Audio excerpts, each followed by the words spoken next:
Hey guys, what's up? Dr. Anthony Mattis here. And so today I wanted to talk about what's the value of having skeletons in your closet. So for those of my international friends that are out there, the it's sort of like a figure of speech, I guess, if you will. When we keep skeletons in our closet, that's kind of like a way of saying that whatever you decided are maybe your judgeable the most judgeable things about you, you kind of keep them in your closet and you close the door because you don't want the world to see it.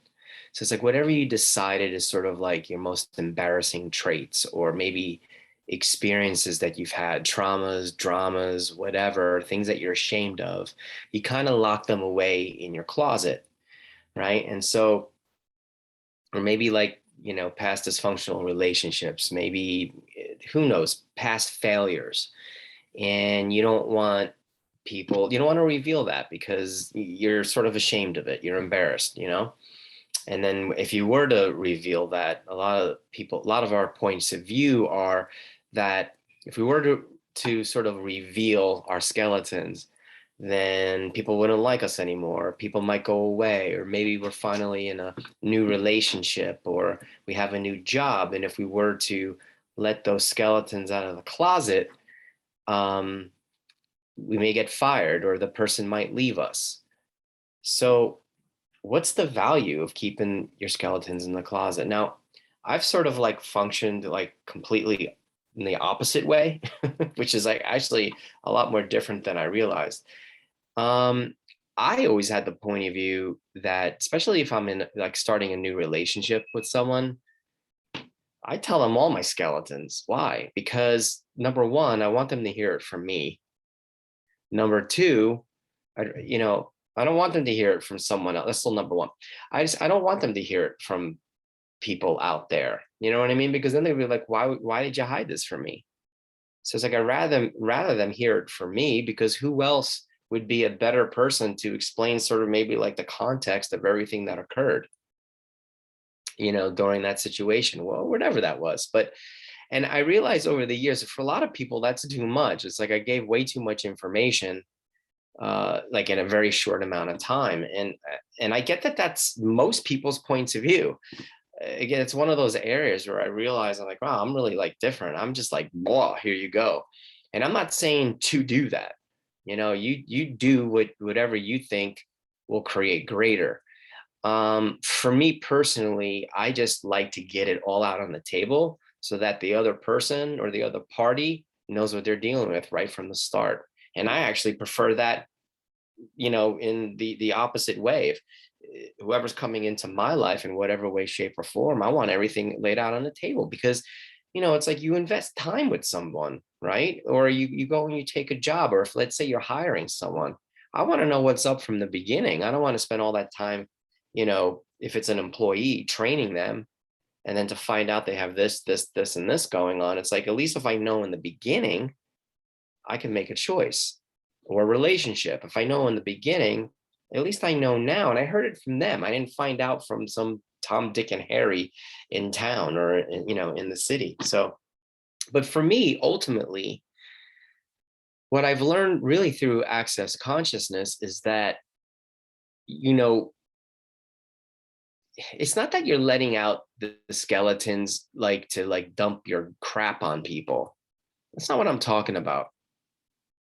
But this whole idea of like not having any skeletons in your closet is this it's like an element of vulnerability that we talk about in the 5 levels of intimacy and the access consciousness foundation class.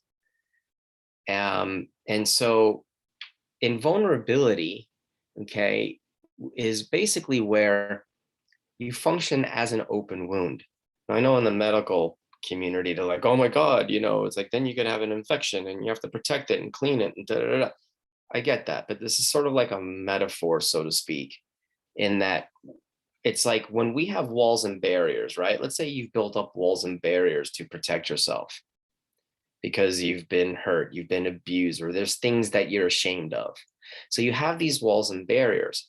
So if you build up the walls high enough, you can't see anything. you cut off your awareness completely.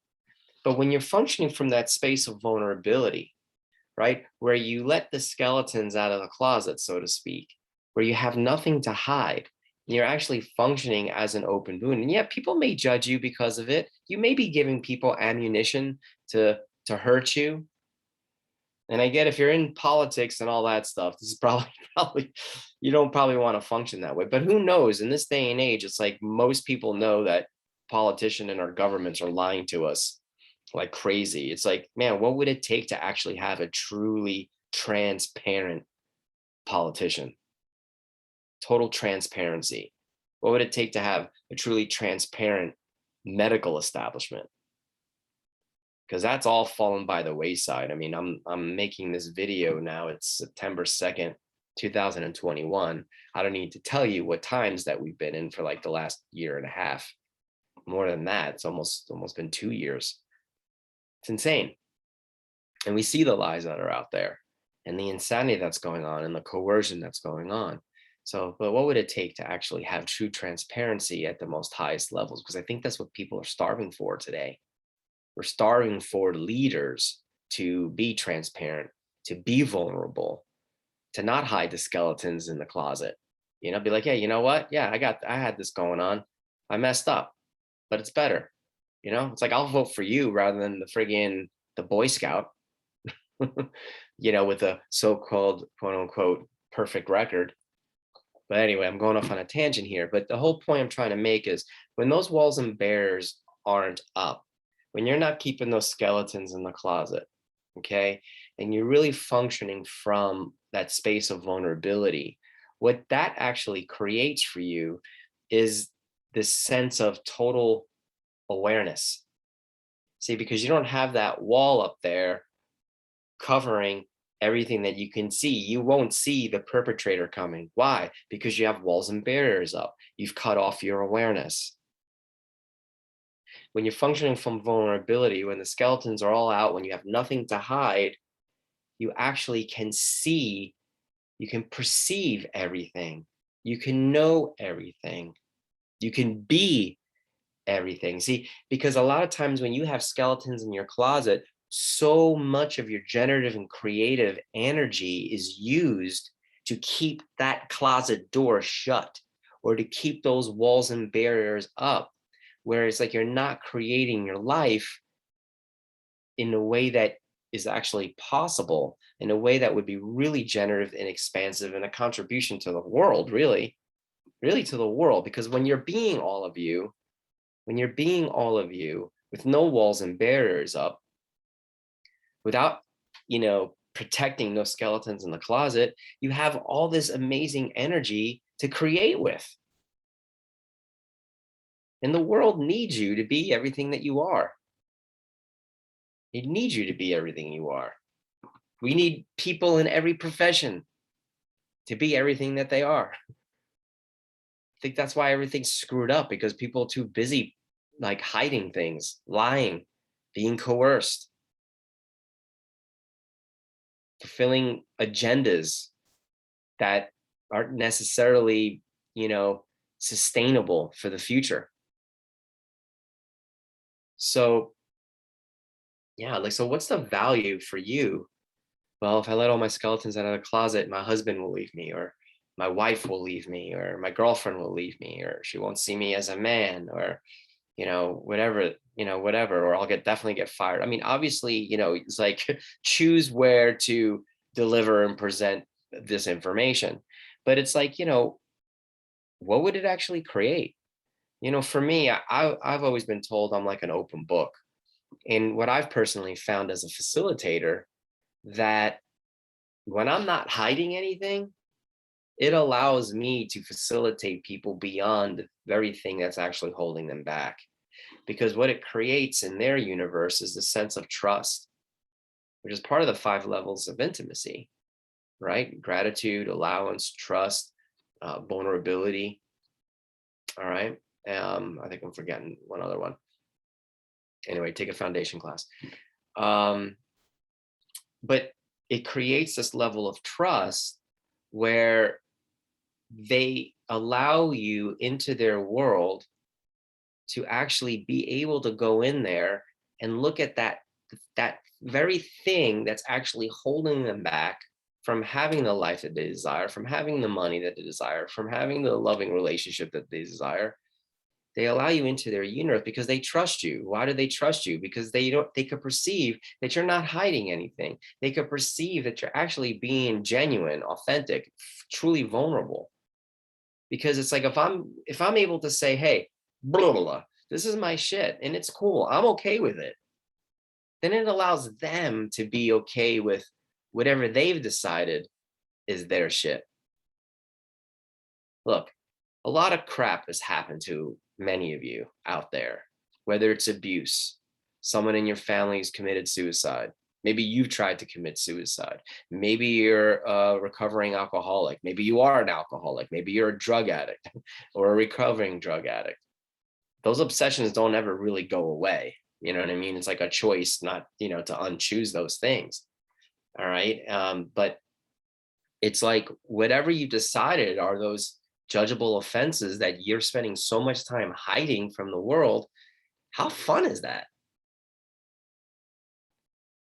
And what would that actually create for the people around you? If you happen to be sort of in a leadership role, if you happen to be a doctor, a counselor, a teacher, an access consciousness facilitator. I was a chiropractor for many, many, many years. I'm still a licensed chiropractor. I just don't practice anymore because I do access consciousness full time and I facilitate the tools of access consciousness.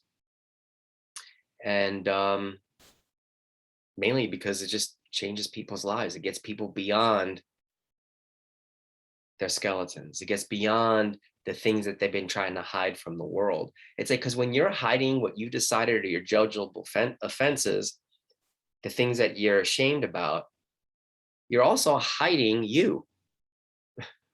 No, none of us are perfect.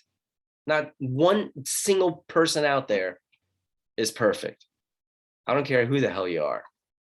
You may think you're perfect, but you're not. All right. And, within every family, there's a crazy person, like a truly crazy person. And within every family, everyone feels bad about something that they did. All right. And some situations are a lot worse than others. And what if it was all okay? What if it was all okay? And it's like, what could you actually create moving forward now that it's not something you have to protect anymore? It's not something you have to hide anymore. It's not something you have to be ashamed about. So what's the value of keeping your skeletons in the closet? I say, here are my skeletons. Man, when I hire people and I add people to, like my team, I tell them how I function. I'm like, look, I suck at this. I need your help in this area. These are the things I'm good at. I don't care. I want them to know. It's just easy. From my interesting point of view, it's easier. And you know what? I don't have time to waste. I'm 52 years old. I don't know about you. I don't have time to waste. Okay. So it's like, I don't want to deal with someone, right? And it's like, I'm going to lay it all out. You lay it all out. Don't waste my time. Do not waste my time. My time is valuable. So if I'm going to be with you, let's keep it real. I mean, truly, let's keep it real. Don't bullshit me. Don't sit there and be with me where you're just doing image and trying to protect your image. I don't give a shit. I could see through that so clearly. It's not interesting to me. But if that works for you, fine, keep doing it. But my invitation is for those of you who are spending all this time, all this energy trying to protect those skeletons and keep those skeletons in the closet, keeping those walls and barriers up, because you've decided you needed to do that, or else, your image will be destroyed.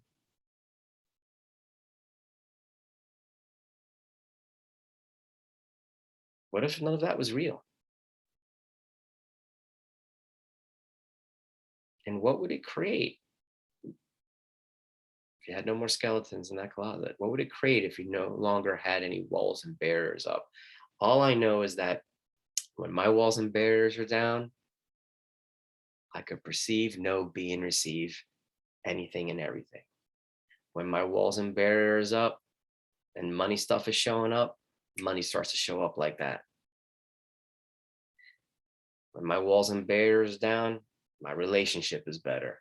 My relationship with my wife, my relationship with my kids, my relationship with my team, my relationship with my friends, my relationship with the people I facilitate, it's just better. When my walls and barriers up, everything sucks. Everything's harder. So chew on that for a while. As an old pastor used to say, chew the hay and spit out the sticks. I'm not asking you to align and agree with my point of view. If you want to resist and react to it, go ahead. I just know what it creates when there's really no skeletons in that closet. All right. Hope to see you in person someday soon. Bye for now.